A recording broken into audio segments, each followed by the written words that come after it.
May 22, 2025. Manchester United have just lost the Europa League final to Tottenham in Bilbao. It's a devastating defeat. The players are on the pitch. The fans are in tears.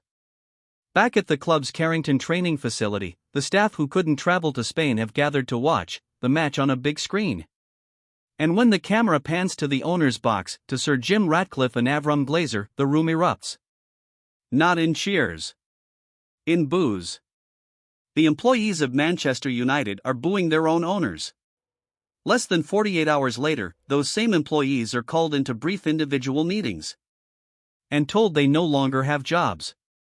200 redundancies. Scouting staff. Physiotherapists. Masseurs who had worked with the first team for decades. People who had given 20, 30, even 34 years of their lives to Manchester United, gone. Not after a period of reflection. Not after a respectful pause following a difficult defeat. Within 48 hours. One staff member, Graham Buckingham, 34 years at the club, who had just received the club's own Outstanding Staff Award, was among those made redundant. This is Manchester United in 2025 and 2026. The most famous football club on earth. Valued at billions. Watched by hundreds of millions. And unable to pay for its own sandwiches. Today, we're going to explain exactly how this happened. Because the story is more complicated and more fascinating than any headline has told you. To understand Manchester United's financial crisis, you have to go back 21 years. To 2005. And to one of the most audacious and destructive financial maneuvers in football history. Manchester United in 2005 was one of the most valuable sporting franchises on earth. Sir Alex Ferguson had built a dynasty. The club was debt-free. It was profitable. It was a publicly traded company on the London Stock Exchange, valued at approximately £790 million. Then Malcolm Glazer arrived. An American sports franchise owner, he owned the Tampa Bay Buccaneers in the NFL, who saw Manchester United the way private equity sees any undervalued asset, something to buy with borrowed money, using the asset itself as collateral. A leveraged buyout. Here's how it worked. The Glazers borrowed approximately £525 million to buy Manchester United. They then transferred the debt they took on to buy the club, directly onto the club's own balance sheet. Manchester United, which had been debt-free, woke up in 2005 owing £525 million. Money the club had not borrowed. Money the club had not spent. Money that was used purely to fund the purchase of the club by the people who now owned it. The football world was outraged. Fans protested. The famous green and gold scarves, the colours of Newton Heath, United's founding club, became symbols of resistance. But the Glazers were unmoved. And for the next 19 years, Manchester United paid hundreds of millions in interest on debt that should never have been theirs. By the time INEOS arrived in 2024, Manchester United's net debt had grown to over £1 billion. Not because the club had been reckless. Not because they had overspent on players beyond all reason. But because 20 years of interest payments on the original Glazer debt had compounded into a number that almost nobody in football media bothered to explain clearly. That is the original sin. And everything that follows from it, every redundancy, every cut, every boot appearance by an owner at a screening night, flows from a decision made by a Tampa Bay sports franchise owner in 2005. By 2023, Manchester United fans had been waiting for rescue for nearly 2 decades. Then 2 buyers emerged. Sheikh Jassim bin Hamad Al Thani of Qatar, who offered a full buyout and debt clearance. And Sir Jim Ratcliffe, British billionaire, founder of INEOS, self-described Manchester United fan who grew up near Old Trafford. The Glazers chose Ratcliffe. Not a full sale. A minority stake. In February 2024, Ratcliffe purchased approximately 25% of the club, for around £125 billion, taking operational control of football decisions while the Glazer family retained majority ownership, just under 75% of the shares. The football world cautiously welcomed it. Here was a proven businessman with stated passion for the club. He was going to fix things. Restructure. Bring in proper management. Clear the debts. Return Manchester United to where it belonged. What the coverage missed almost entirely was what was happening simultaneously at INEOS itself. INEOS is a petrochemicals company. It makes money from oil refining, chemicals production, and materials manufacturing. In the era of green energy policy, rising carbon taxes, and Chinese industrial overcapacity flooding global markets with cheaper products, the chemicals industry was under severe pressure. In February 2025, Ratcliffe wrote an open letter to European politicians. He didn't write about football. He wrote that the European chemicals industry was facing, his word, extinction. That carbon tax bills were making European operations uncompetitive. That without policy change, facilities would close and jobs would be lost. This wasn't a lobbying tactic. It was a genuine alarm signal from a business under pressure. And the financial data confirmed it. INEOS Group Holdings posted losses of £124 million in a single year. The company's combined debt across its two main divisions hit £18 billion, up £3 billion in just 12 months. Annual interest payments on that debt, £8 billion per year. Every year. Just in interest. Credit rating agencies began downgrading INEOS bonds. Those bonds, the financial instruments INEOS uses to borrow money, started trading near their lowest levels. New bonds issued by INEOS were carrying interest rates of 17%. Not 5%. Not 8%. 17%. Ratcliffe's personal net worth, according to the Sunday Times Rich List, fell by £6.5 billion in a single year, a 28% decline. He dropped from 4th to 7th on Britain's wealthiest list. The man who came to save Manchester United was fighting his own survival battle. And the club would feel every tremor of it. Let's put the full financial picture together. Because when you see all the numbers in one place, the scale of the problem becomes clear in a way that piecemeal reporting never achieves. Manchester United's football net debt stands at approximately £900 million, the second highest in the Premier League.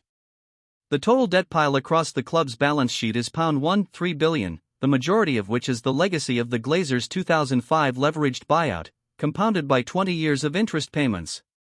The club's revenue for the 2024-25 season reached £667 million, a club record.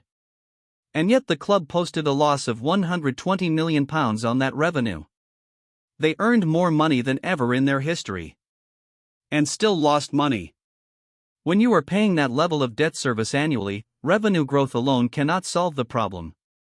The year before, when United failed to qualify for the Champions League, revenues had already dipped from $296 million to $260 million in a single quarter.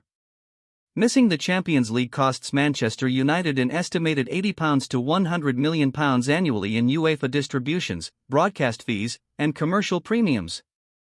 This is why the financial pressure to qualify for the Champions League is not just sporting ambition. It is an economic necessity. Now layer INEOS on top of this. Ratcliffe's company carries £18 billion in debt and pays £8 billion annually just in interest. Manchester United, with £667 million in revenue, represents less than 2% of INEOS's total reported turnover of close to £38 billion. To the parent company, the football club is not a major financial asset. It is a very famous, very expensive hobby, at a time when the hobby's owner can no longer afford expensive things. And critically, the Glazers have not gone away. They retain just under 75% of the club's shares. They continue to benefit from any financial upside. They bear no operational responsibility.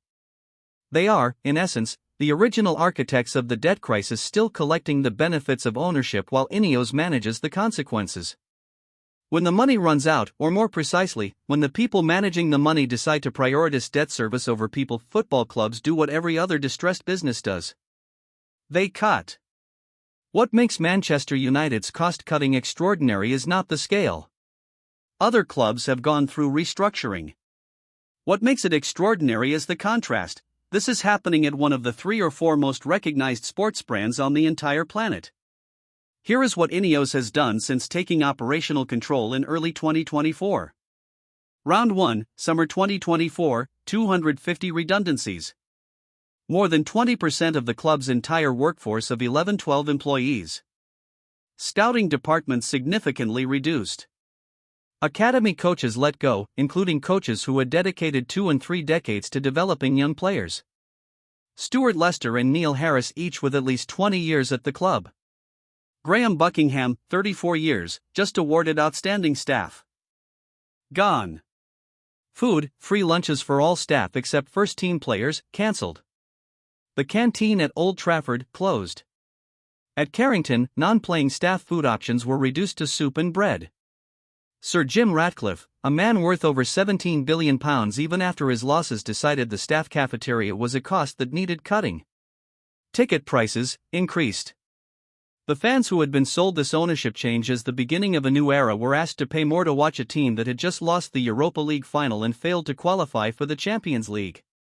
Round 2, May 2025, 150 to 200 more redundancies. Announced less than 48 hours after the Europa League final defeat. The timing was not accidental, it was deliberate. The club wanted to move quickly. The cost of not qualifying for the Champions League, that £80 to £100 million hole in the budget, had to be addressed immediately. And through all of this, the Glazers, the original creators of the debt burden, continued to hold their shares. Continued to benefit from the club's commercial revenues and continued to face no consequences whatsoever for the financial architecture they built in 2005. Ratcliffe himself, to his credit, has been more transparent than most football owners about the severity of the situation. He publicly stated that Manchester United risked going, his words, bust by Christmas, without immediate action. That level of candor is unusual in football. But candor does not pay the wages of the 34-year staff member who just lost their job. And it does not explain why, after spending £125 billion to buy into Manchester United, the most visible cost-saving measure was removing the lunch options at a training ground canteen. As of July 2026, Manchester United are back in the Champions League. Michael Carrick finished third in the Premier League in his first full season. The club signed André Santos from Chelsea. Casemiro left on a free. The football is moving forward. But the financial architecture has not changed. The Glazers still own just under 75% of the club. The debt still sits at £13 billion. INEOS still carries £18 billion of its own liabilities and faces a major debt repayment in 2027. And the 450 people who lost their jobs in the past 2 years are not coming back. Manchester United is a study in what happens when football, private equity, petrochemicals, and legacy debt collide at the intersection of the world's most watched sport. The brand is enormous. The revenue is record-breaking. And the club is still, structurally, paying for a decision made by an NFL franchise owner in the year the iPhone did not yet exist. The question, the one that nobody running Manchester United has answered clearly, is this: what is the exit? How does the debt get resolved? Who ultimately clears the Glazer-era balance sheet? And what happens to Manchester United if INEOS's 2027 debt wall becomes a crisis of its own? We'll be watching. And we'll be following the money. Subscribe to the Dossier FC, because next week, we turn to the player whose career generated over $1 billion, who faced tax fraud investigations in 2 countries and who may be about to retire. The financial story of Neymar and what it reveals about how football money actually flows.